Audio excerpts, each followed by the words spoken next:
Good evening and welcome to A Walk with Tilly. And another beautiful evening, a little bit cooler now though. There's definitely we're heading towards that autumnal feel in the air. It's been warm during the day but just a little bit cooler in the evening. But still lovely for a walk. There's young Tilly, happy as Larry following a scent. So I suppose there's only really one thing that we can talk about today, and that is the announcement yesterday of the new 300 and whatever it is, 3,700 I think it was, or 3,650, the new cap for the power companies for residential customers. This way, Tills. This way. Good girl. Which, frankly, is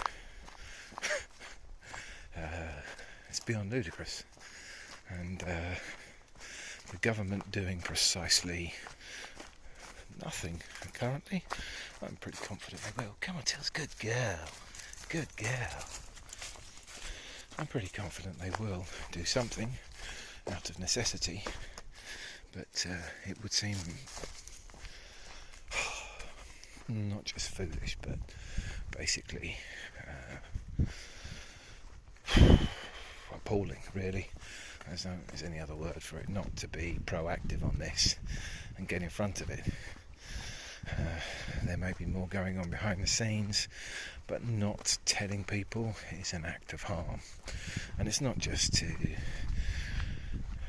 the individuals who are going to be completely incapable of covering those bills and must be terrified because the thought of being in the UK and not being able to afford, heat and light, it's just I don't even know what to say about how big a fool that is. But more even than that is the backbone of Tilly. The backbone of the UK economy is essentially our small and medium size enterprises. That's what we excel in. That's where most people work. That's probably where most of the income is actually generated, because the large companies, I would suggest, although they generate a vast amount of money, an awful lot of that will disappear offshore. I would suggest what keeps most of the local economies going is those small, the SMEs, the less than 50 employee style companies, not the huge conglomerates and large players who generally don't pay exceptionally well.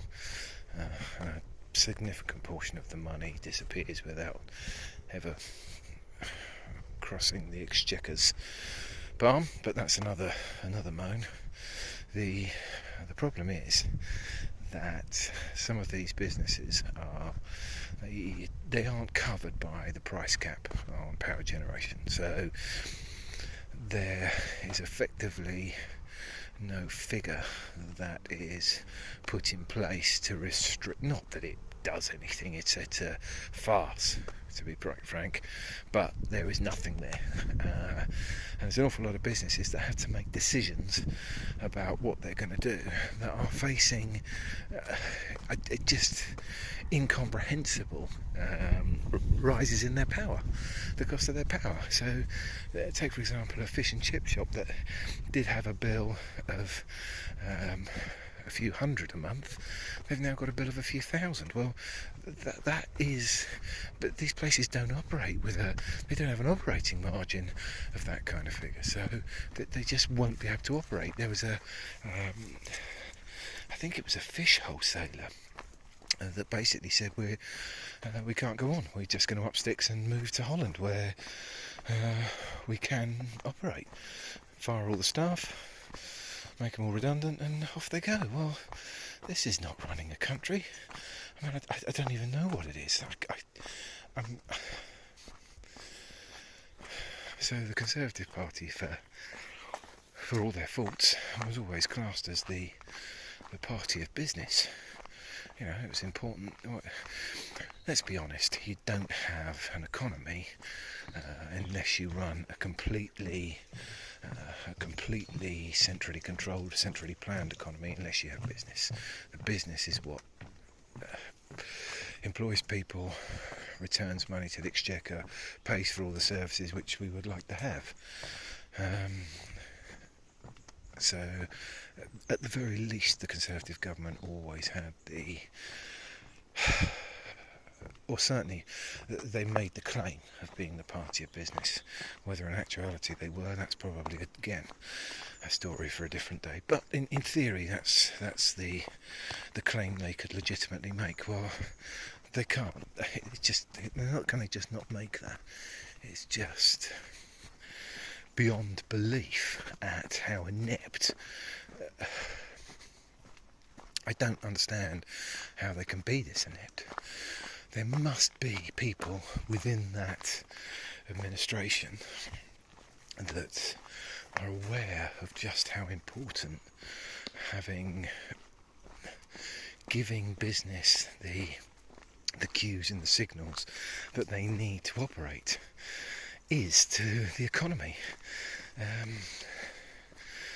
Without a shadow of a doubt, Brexit has had an appalling effect. There's not anyone who thinks otherwise is just pretending to themselves that things are okay, because it's obvious that they're not now. It's absolutely obvious. I mean, it's obvious in just about every respect that whether or not you can do something to mitigate these problems, they're not even doing that. They're not even attempting to do that. There isn't even an attempt. They're just saying words to try and pretend things are all right and making ludicrous propositions. Jacob Rees-Mogg from the 1800s is off again on trying to present bringing back the imperial measurement system, which the ludicrousness of it defies belief. I don't think that it can be nothing other than some kind of attempt to either distract or to divert the attention from what's going on, because the utter ludicrousness of it would be the harm that would do to the economy if they decide to follow it through would be immediate, obvious, and no, we're only a tiny market. Was it 60 odd million people? That in world terms, although we're a relatively large economy, as a market, that's just not big enough for companies to make things specifically to sell in this country to a different system. It's putting up another barrier to trade. It's like an act of self-harm, of idiocy as well. I mean, that aside, I would think anyone younger than Jacob Rees-Mogg, probably with Jacob Rees-Mogg, they would have learned the metric system from childhood. They wouldn't have learned the imperial system, with a few very slight exceptions. But even those are so bizarre in that everything we purchase now is purchased in metric. It will often have an imperial measurement alongside it, but primarily it's done in metric. So if you buy, for example, milk, it may be a 2-pint carton, but it will come in, generally things now come in litres. So it will be, in fact, I don't think they even bother selling that in pints anymore. We even sell our fuel in litres. The only things that we do... Right, so there are some things that for some reason do persist. I would think that most people within the UK know distances in miles, and by... I mean longer distances.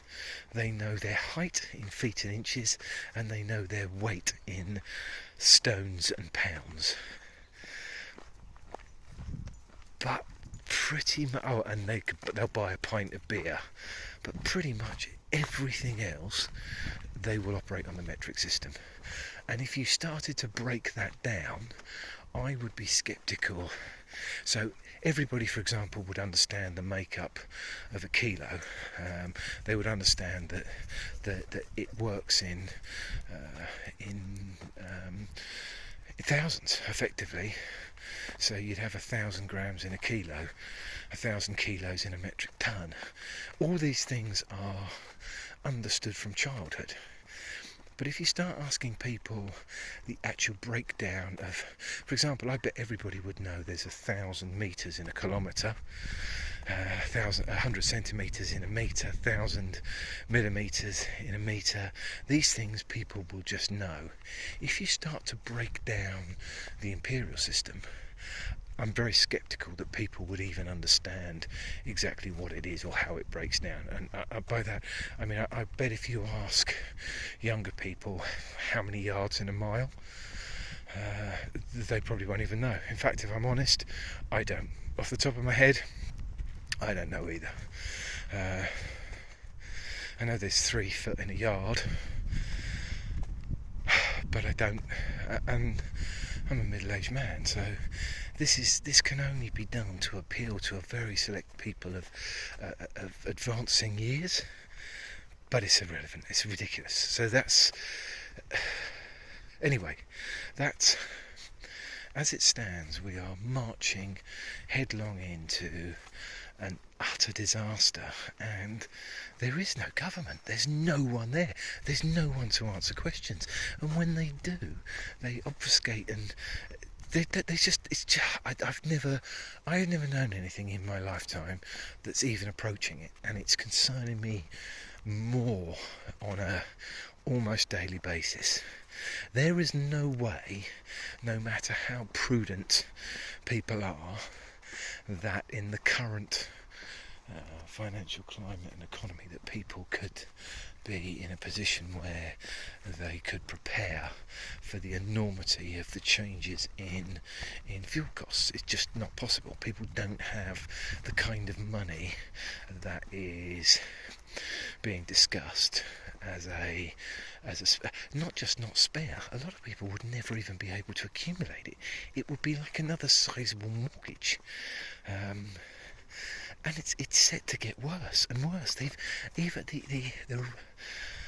regulator has actually altered the way that this price cap is worked to make it even less advantageous for the individual, for the customer, and more so for the company.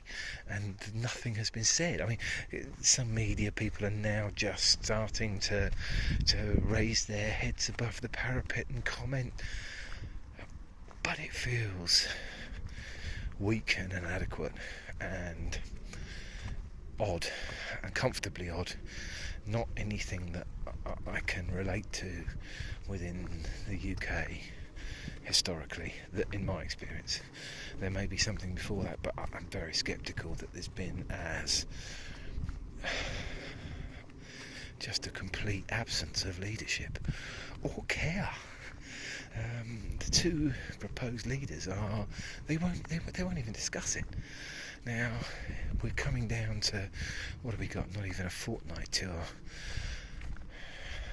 Liz Truss takes over as PM, because unless something ridiculous happens, she is gonna win comfortably. There's not. I don't think there's much of a chance of that being any different yet. She's either going to have to just operate an almighty U-turn, start her premiership with just a ludicrous amount of U-turn, or she's just going to bust the country into peace. So it's not as... There are options.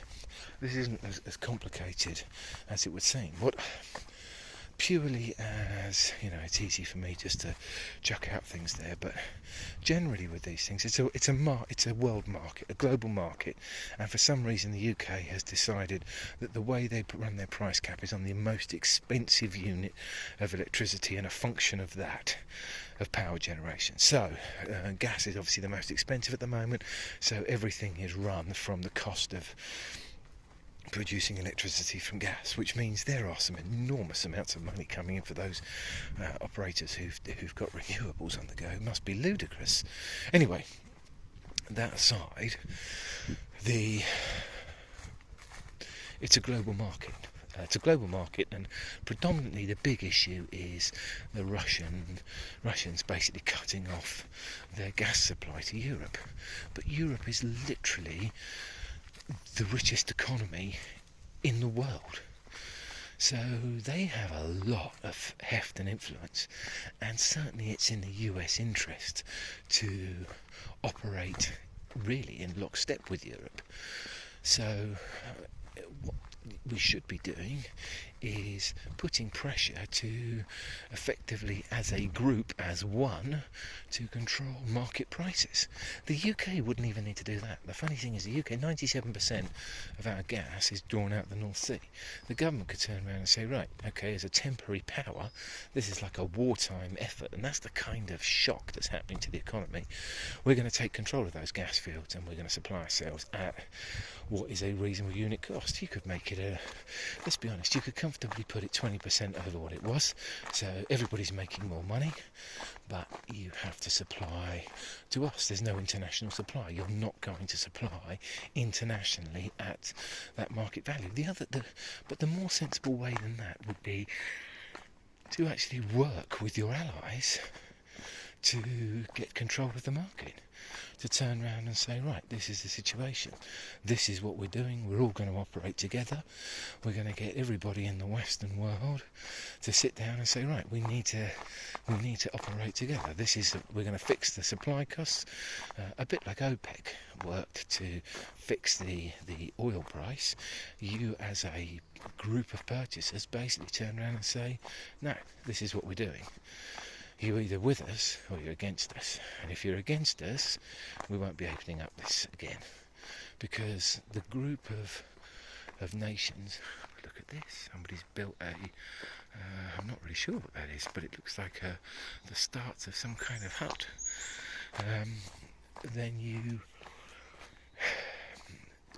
No one appears to be, certainly in the UK, it would be sensible now to be going full step into mass installation and full force into power generation and creating as many renewable resources as you possibly can, plus taking our control of our supply of gas on a temporary basis until otherwise notified.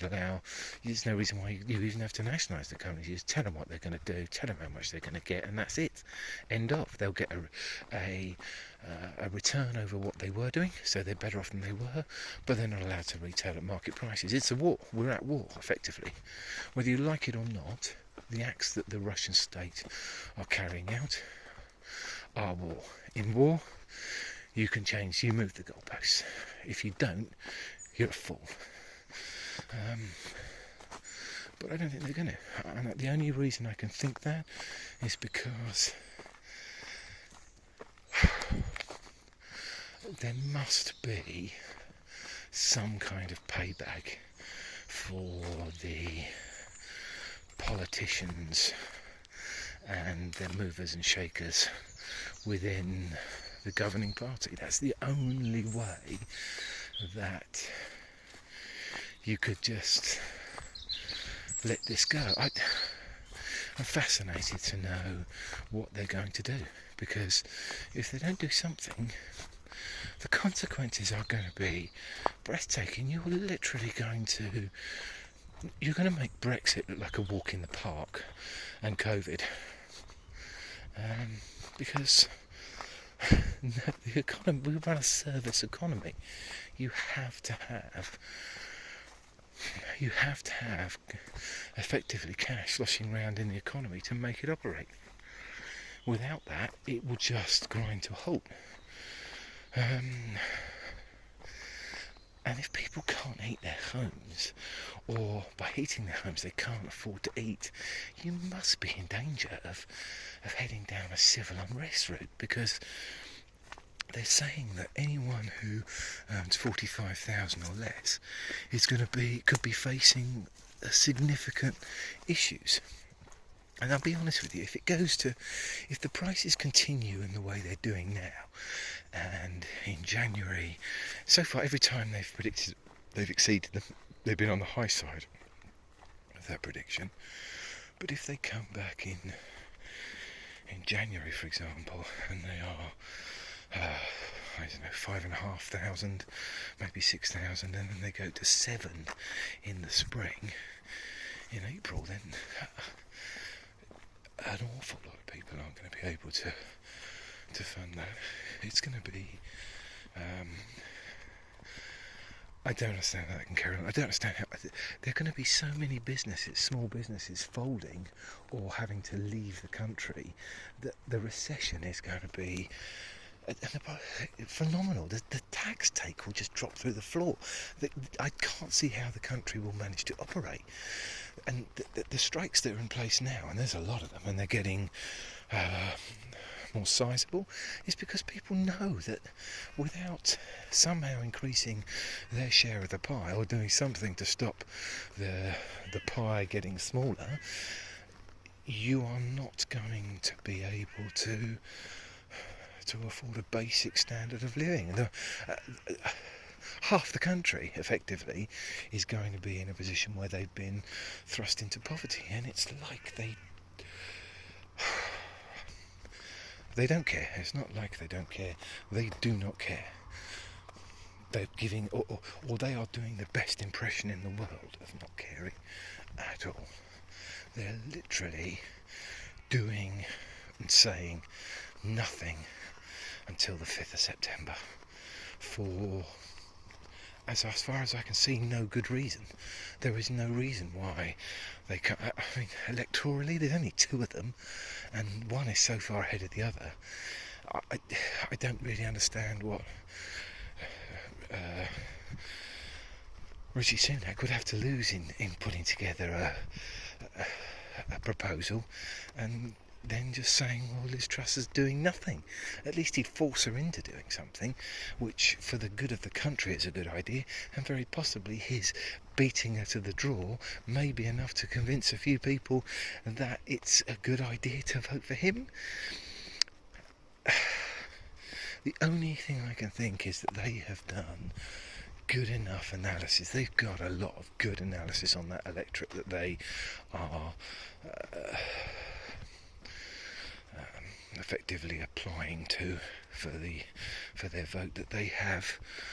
They know that is literally of no interest to them, which is even more concerning. That the people who are effectively going to choose the next Prime Minister, and they chose the last one as well, are in a position where they're wealthy enough that they're more concerned about woke stuff and people in boats than they are about a £7,000 power bill. Now that's not just a few middle class pensioners. These people have got to be, you've got to be pretty wealthy not to have any concern about that. I don't mean not to be able to pay it, because there's going to be, I would think most people in the UK will be able to get by, but to not be concerned enough to ask the question, that's the bit that's fascinating me.